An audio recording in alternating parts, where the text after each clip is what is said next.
Okay. Okay. Here we are. So we are already on YouTube. Okay. Wait a sec. I'm going to share the. Okay. Wait. Okay.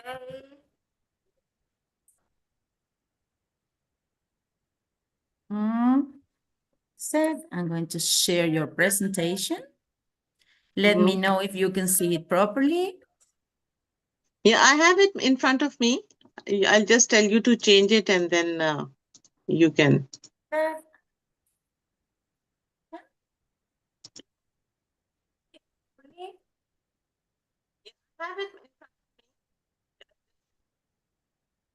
Okay. Okay, so we ready? We are ready for this afternoon session. Welcome, Dr. Sasha Nasir. Is that okay? Yeah? So, thank you very much for sharing with us our this session. Thank you so much, Paula, for inviting me again and giving me the opportunity to discuss, you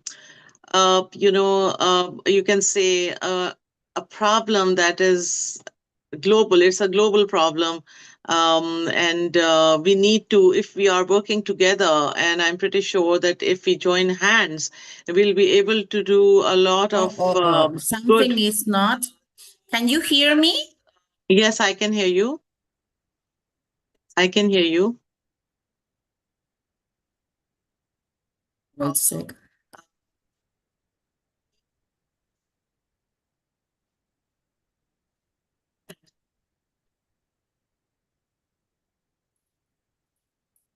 There is a delay in the there is a delay in the transmission. Maybe it is because of internet. So Yes.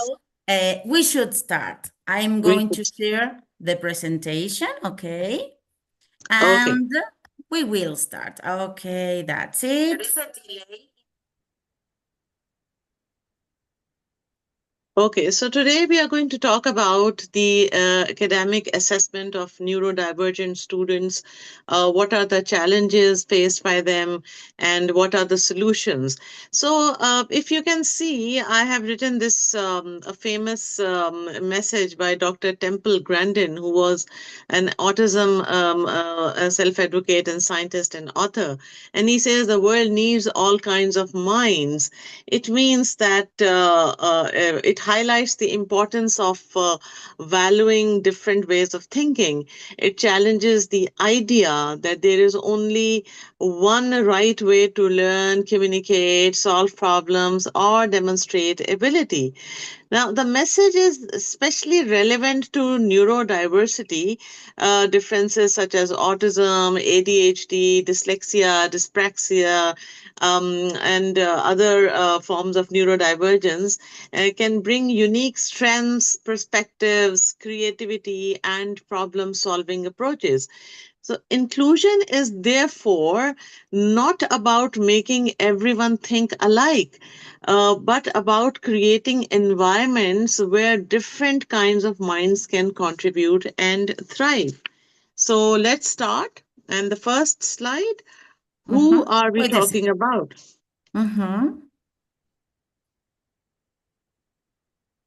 Yeah. There we are. So, who are we talking about? And is it working? It's okay. There. Okay. So, it may include autism, ADHD, dyslexia, dyspraxia, developmental coordination differences, dyscalculia, and other forms of neurological variation. So, neurodivergence encompasses a range of neurological differences that can influence how students process information, communicate, regulate attention, organize tasks, read, write, calculate, or interact with their learning environment. However, these differences should not automatically be understood as deficits. Many neurodivergent students also demonstrate distinctive strengths such as creativity, intense concentration, pattern recognition, attention to detail, problem solving, or alternative ways of approaching a complex task.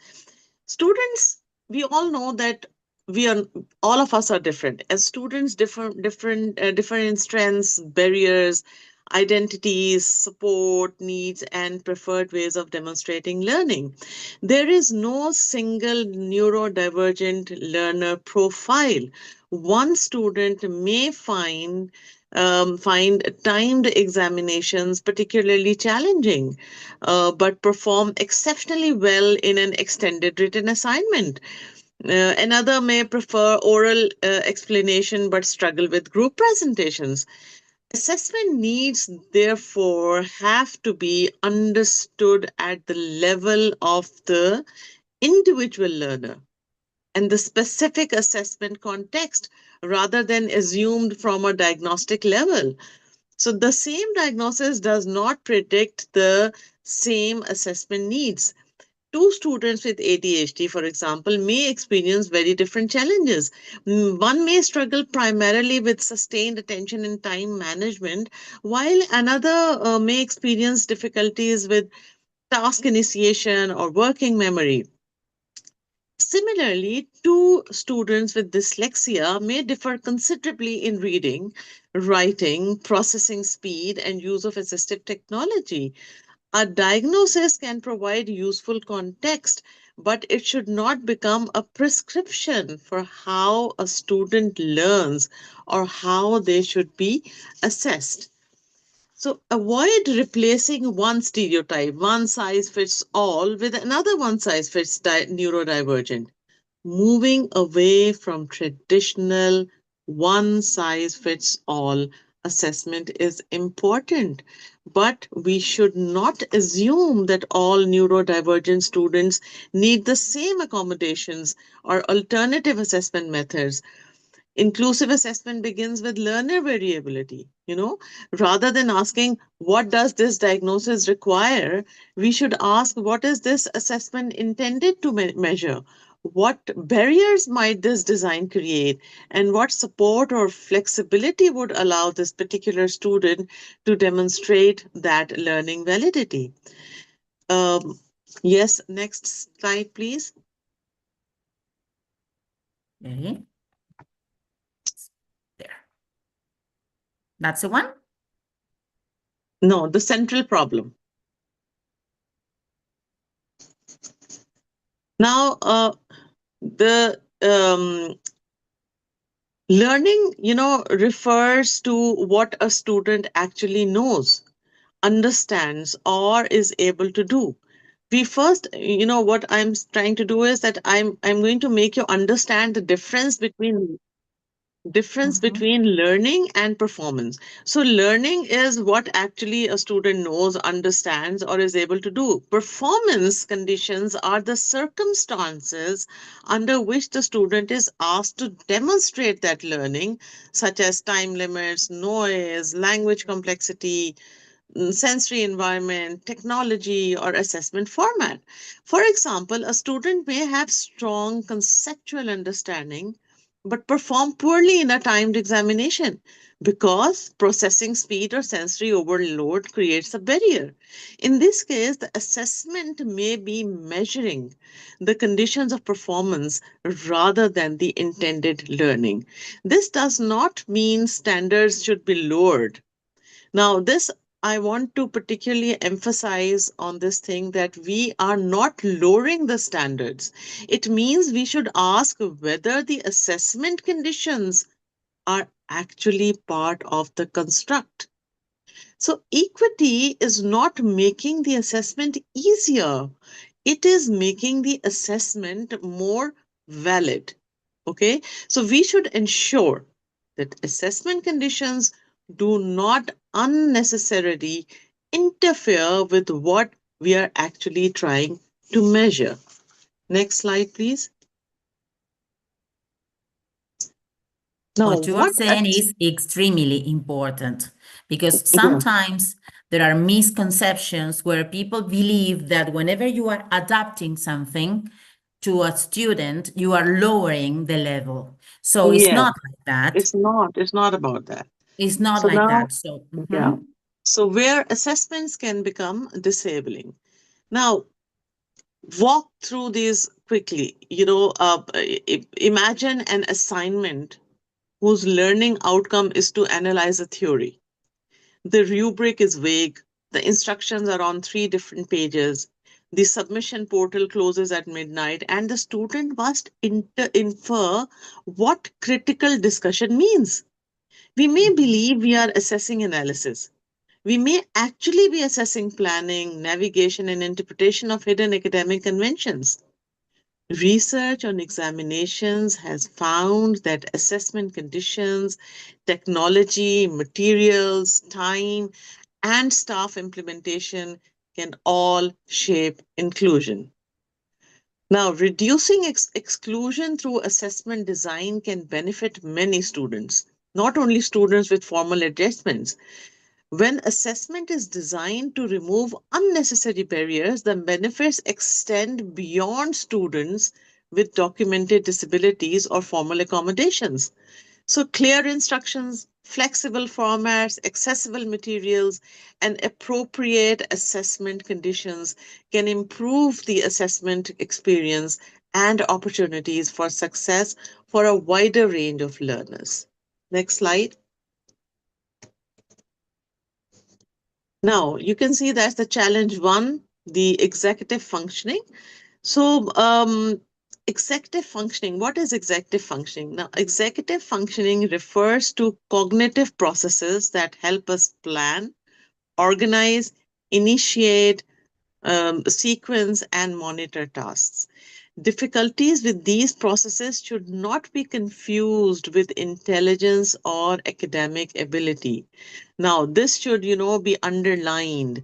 Now, these things, planning, organizing, initiating, these should not be confused with intelligence or academic ability. What we do is if a child is not organized properly, we'll say, oh, he's not, he's not good in academics as well, or he is not intelligent, or he is not able to do anything.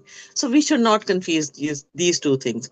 A student may have excellent subject knowledge, but struggle to organize a complex assignment, begin the task, or manage several deadlines, or keep track of multiple instructions. Now, a useful solution is to externalize the structure of the assessment.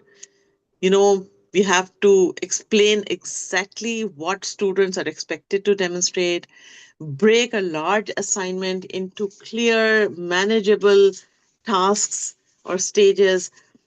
We should allow students to monitor progress before the final deadline, explain what, analyze or critically evaluate or discuss means in this particular task. We have to show students what successful work looks like and why. And we have to encourage checklists, planning templates, or self assessment against the criteria. This is not spoon feeding. We are not reducing the intellectual demand of the task. We are making the process of completing the task visible so that students can devote more of their cognitive resources to the learning outcome itself. So we should assess the quality of a student's thinking, not their ability to decode an unnecessary complicated assessment process. This is really, really important to understand. And most of our, I'm sorry to say that most of our professional teachers, they confuse these things and they are unable to, that's why they are unable to handle neurodivergent students. Next slide, please. Next slide. There. Yeah. Challenge two? Yeah. Challenge two, processing speed and working memory. Now, processing speed. What is processing speed? Processing speed refers to how quickly a student can take in information, process it, retrieve knowledge, and formulate a response. A student may understand the material very well, but need additional time to organize their thoughts or express their answer. Now, the key question is whether speed is actually part of the learning outcome. If the assessment measures conceptual understanding or critical analysis, unnecessary time pressure may create a barrier rather than the measure competence. Rather than measure competence. So, extra time can therefore be an appropriate, reasonable adjustment. While UDL, the Universal Design Learning, can reduce unnecessary time Mhm. related barriers through clear instructions, flexible formats, and thoughtful assessment design. Next slide. Challenge three.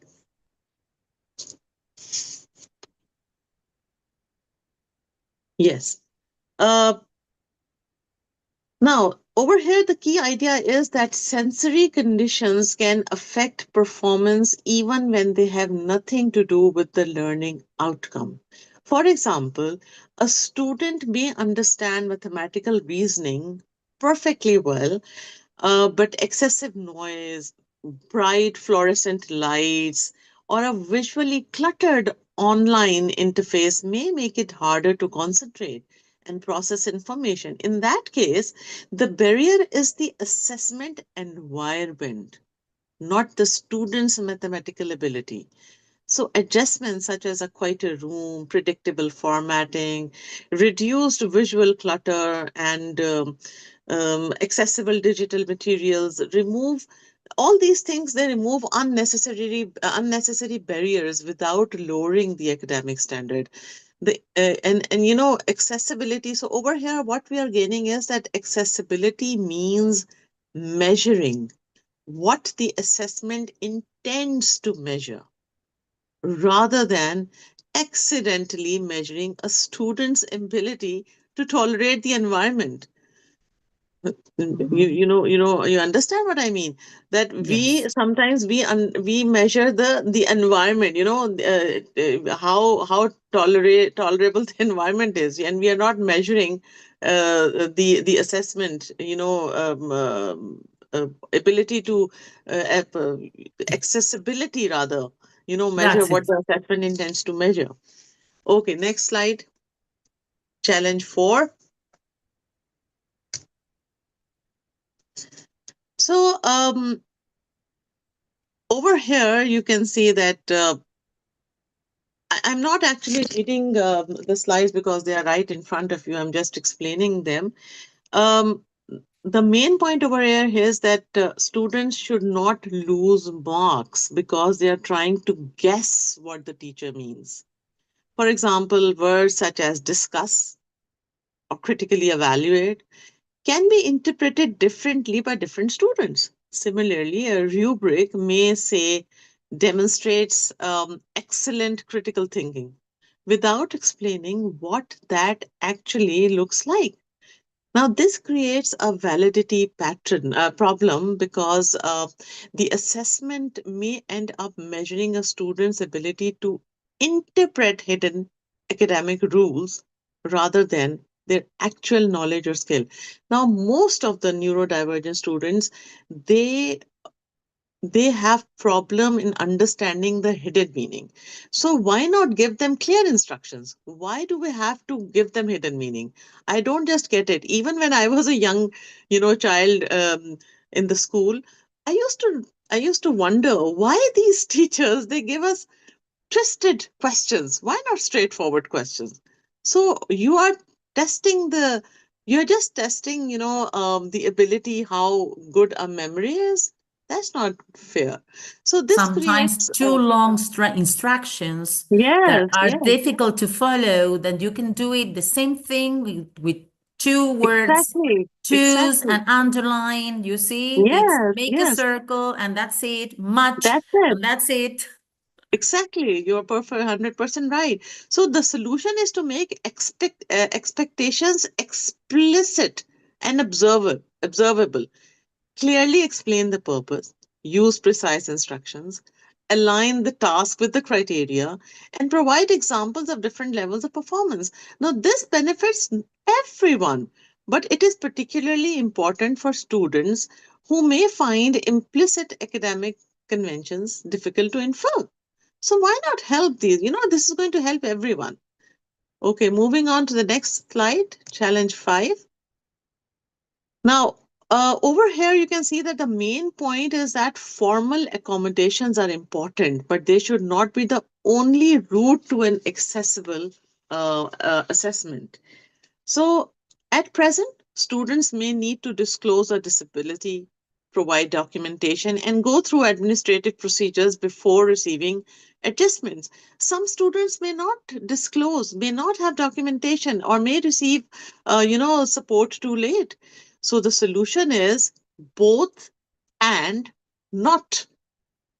You understand? Solution is both and not either or. We should keep individual reasonable adjustments for students who need them, while also designing assessments to be more flexible and accessible from the beginning. For example, clear instructions, flexible ways of demonstrating learning, predictable assessment structures, and accessible digital materials can benefit everyone and reduce the need for students to repeatedly request individual exceptions. Therefore, inclusive assessment does not replace accommodations, it reduces unnecessary dependence on them. Next slide. Now we come to the paradigm shift. Now, the key shift is from fixing the student to improving the assessment. Instead of fixing the student, why not improve the assessment? In a reactive model, we first identify a student's difficulty, require evidence, and then provide an individual adjustment. In an inclusive model, we anticipate that learners vary and design assessments to remove unnecessary barriers from the start. This does not mean making assessment easier or lowering academic standards.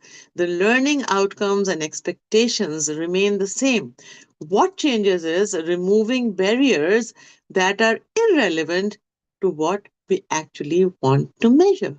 The goal is therefore equitable opportunity, not identical treatment.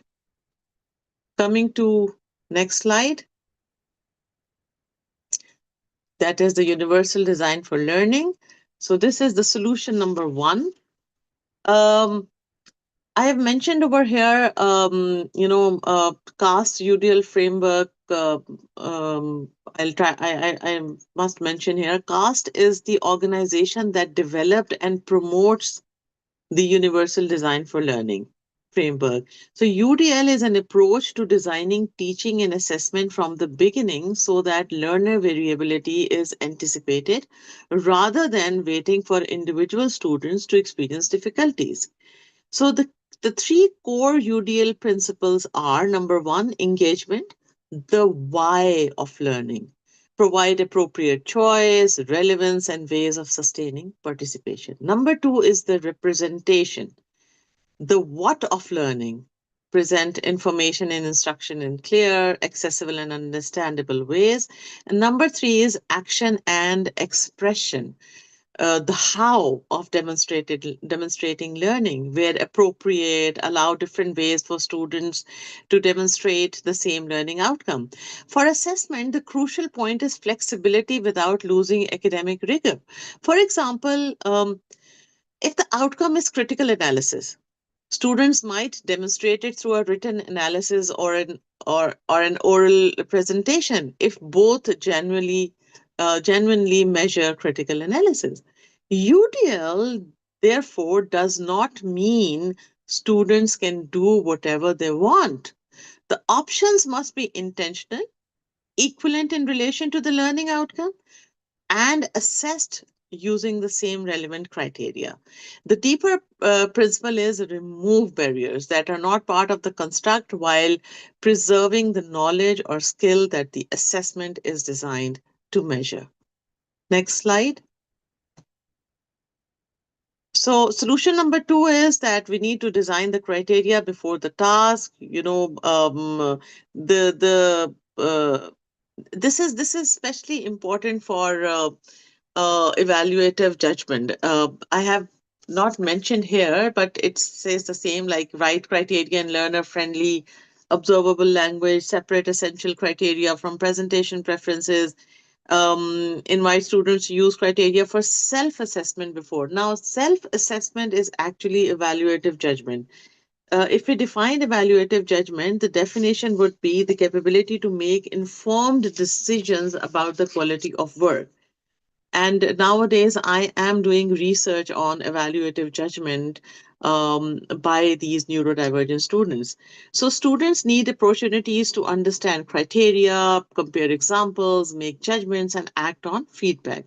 This shifts assessment from simply producing a grade toward developing students' capacity to judge quality themselves.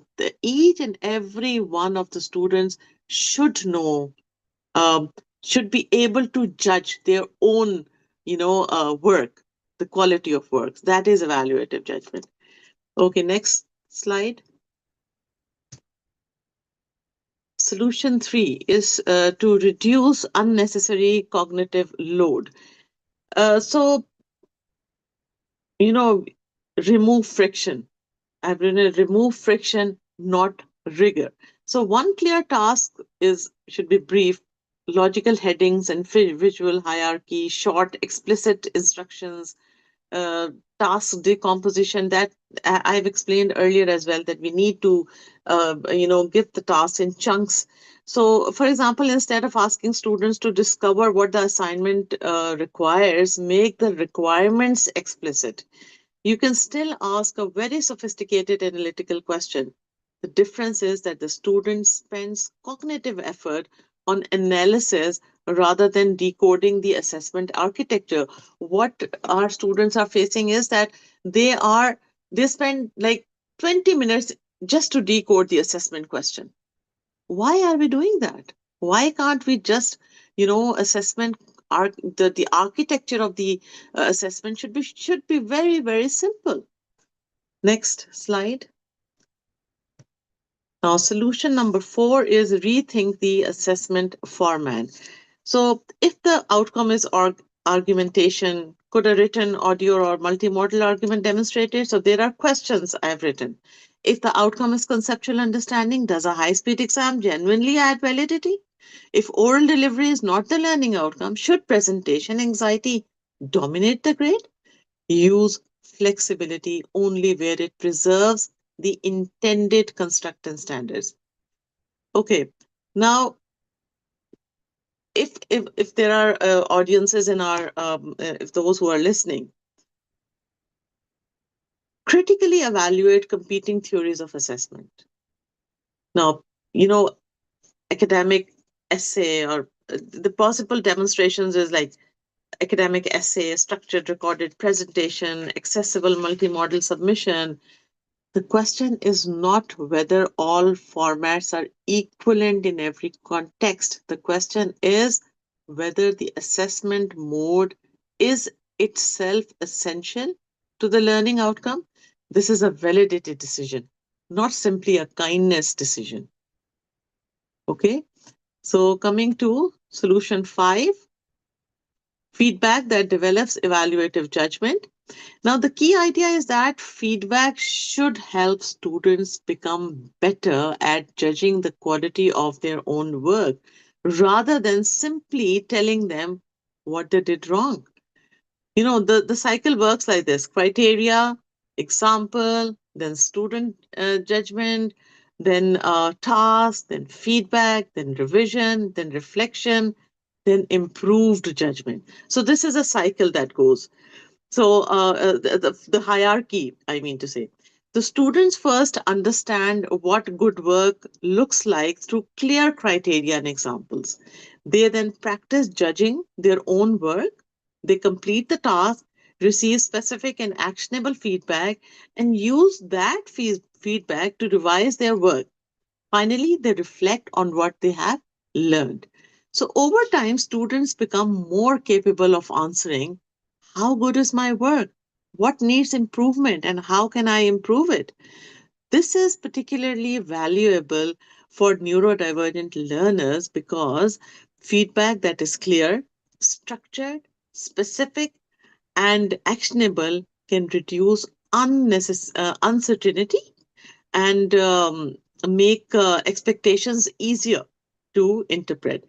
So, feedback becomes part of the learning process, not simply an explanation of a grade after the learner has finished. What we simply do is we write down on the grade when we mark it, okay, not explained properly.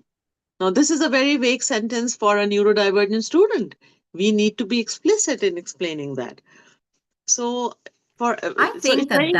sorry to interrupt, but I think that that would be extremely important also, not only for neurodiverse students, but also for all students. Yes, Sometimes for when all. what you're saying is so important that the way in which we correct student is Yes, going to have an impact on their learning. So I think that we have to think of that for every student because we have yes, to improve on that. Maybe we say exactly. not clear, and we don't.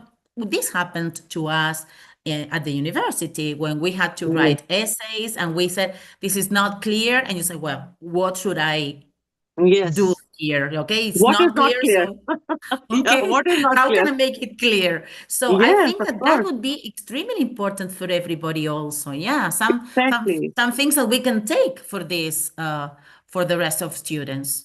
Yeah, sure. This is really, really important. That's what I'm working on these days on the evaluative judgment.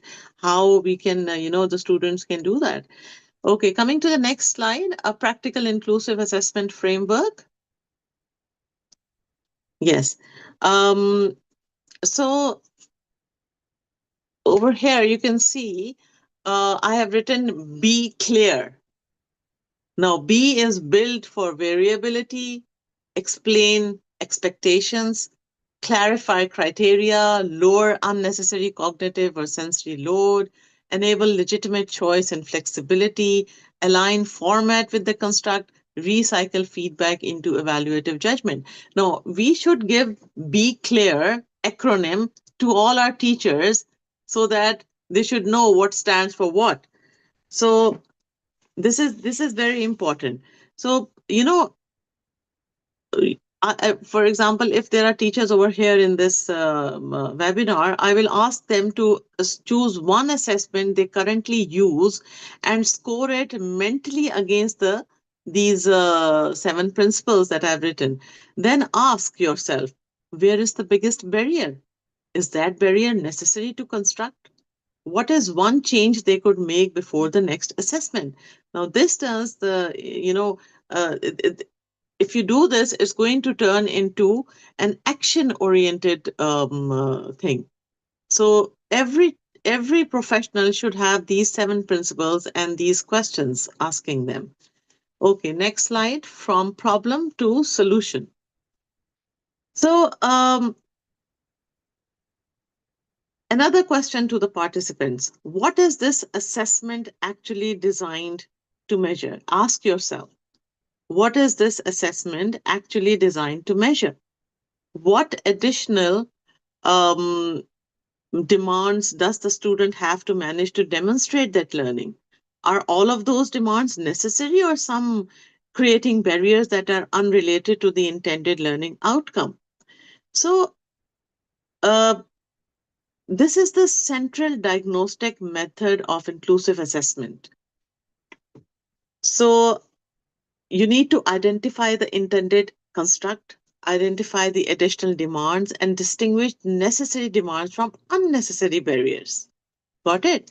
So this is what we have to do. Next slide, the call to action. Now, where is my next slide? The call to action. Okay.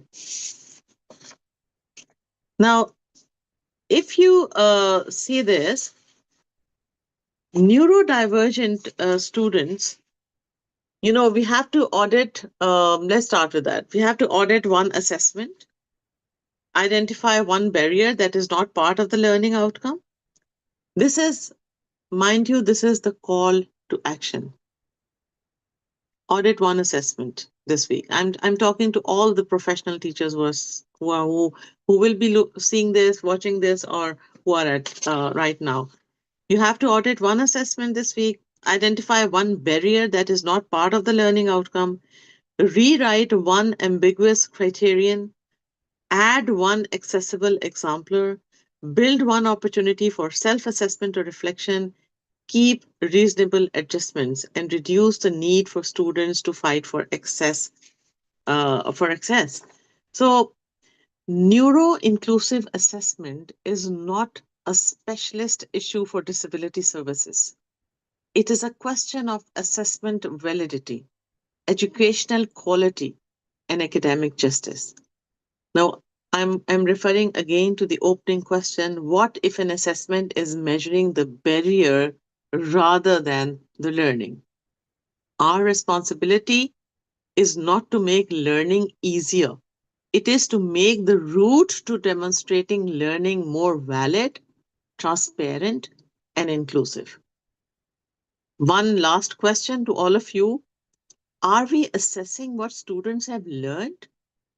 Or are we sometimes assessing how well they can navigate the way we designed the assessment? It means we need to distinguish between the learning we intend to measure and the extra difficulties created by the assessment itself. For example, suppose the learning outcome is critical thinking.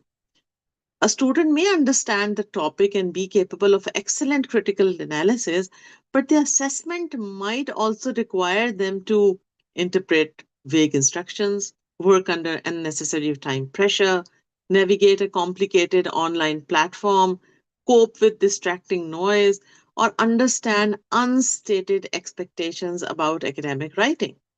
If these extra demands affect the student's performance, we may end up measuring their ability to navigate the assessment system rather than their actual critical thinking ability. So the question is essentially, are students struggling because they do not understand the subject, or because the way we design the assessment is creating unnecessary barriers? This is particularly important for inclusive assessment because not every difficulty is evidence of a learning deficit. Sometimes the assessment design itself is the barrier. Thank you so much. These are the references. Any question, you are open to question. Okay. Well, let's see. Okay, there you have the references. Well, Yeah. I cannot see any question here, but I think you know that here in Argentina, I have invited many colleagues to participate on on this presentation because I think that it's extremely important that we all as teachers are having more and more students in our classrooms, also at work and at the universities, students that need this kind of tools from us and knowledge to Yeah. support them, to change our way of teaching and learning. So I think that this is extremely important. Yes. And maybe we don't have questions now, but later, after they have the opportunity uh, watching Watching this. this Yeah. session, they will Mm-hmm. be able to make the questions, and maybe we can arrange something with some teachers or with based on those questions, we can do something else to Yeah, answer those sure. That questions to would the be, teachers. yeah, that would be more interesting because it's going to be then, it's always good to have interactive session instead of, just myself talking and giving the presentation. Interactive sessions are always good. So we can have an interactive session somewhere, in maybe whenever Okay, you that feel would be like. That would be great. Yeah, we can arrange a time where people may be there and here, a suitable time for everybody. Yes. And I think that's going to be nice for us maybe to make a survey or some questions in a form. So we have Yeah. some questions in mind and you can prepare something Yeah. related to those questions. Sure. Sure. Anytime. Anytime. Thank you so much, Professor Paula. Thank you so Thank you much. very much. Thank you very Thank you. much for your patience, your time, and your knowledge. It's a great honor Mm, for me to have this moment of wisdom with you. So thank thank you you. very much. Thank you. Thank you so much. See you. Have a See nice you. trip. Thank you.